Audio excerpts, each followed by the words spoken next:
ကဲနောက်တစ်ခု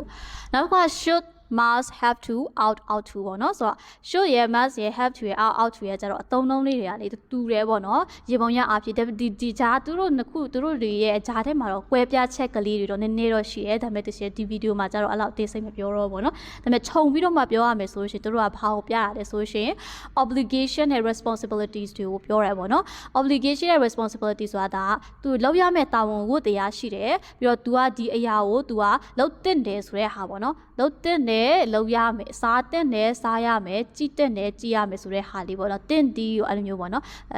ဟိုပေါ့ရမယ်ပေါ့နော်အဲ့လိုမျိုးလေးတွေပေါ့နော်ဟဲ့နေစားကြည့်မှရမယ်နော်ဆိုအဲ့လိုမျိုးမြန်မာစကားမှာရှိရမလားနေစားကြည့်မှရမယ်နော်ဆိုအဲ့လိုမျိုးပေါ့ဆိုတော့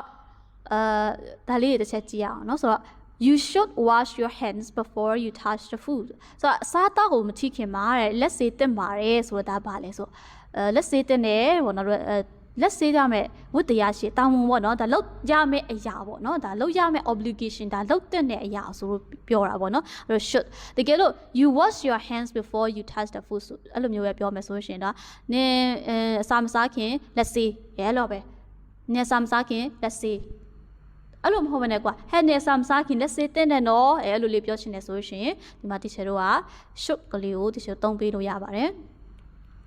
နောက်တစ်ခုကကြတော့ he must get A+ in all subjects to get a new phone နော်ဆိုတော့သူ့ဖေကတဲ့ဖုန်းတစ်တလုံးဝယ်ပေးမယ်ဒါပေမဲ့ဖုန်းတစ်တလုံးလို့ရှင်လဲဆိုရှင်တဲ့ subject တွေအားလုံးမှာသူက A+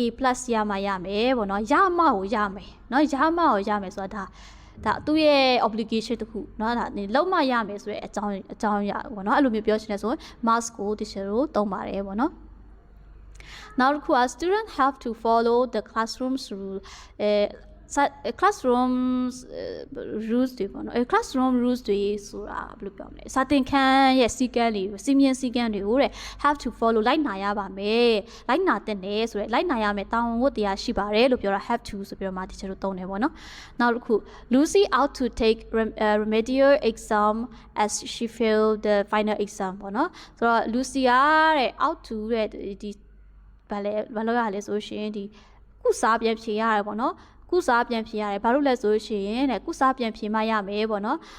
ပြန်ဖြေတက်တယ်ဘာလို့လဲဆိုရင်သူဆံပွဲကြလို့ဆိုပြီးတော့မှအဲ့လိုလေးကျွန်တော်သုံးတယ်ပေါ့နော်ဆိုတော့ကျွန်တော်ဒီမှာ should must have to out to ရဲ့သုံးလေးอ่ะကျွန်တော်သူ့ရဲ့မြန်မာအဓိပ္ပာယ်မှာဆိုရှင်ဒါတင့်ဒီလို့ရဒီပေါ့နော်နေဒါလောက်တက်တယ်နေလောက်ဒီလိုမျိုးပြောတက်တယ်ဒီလိုမျိုးဘာလဲတွားဟိုနေရာမတွားတက်ဘူးတွား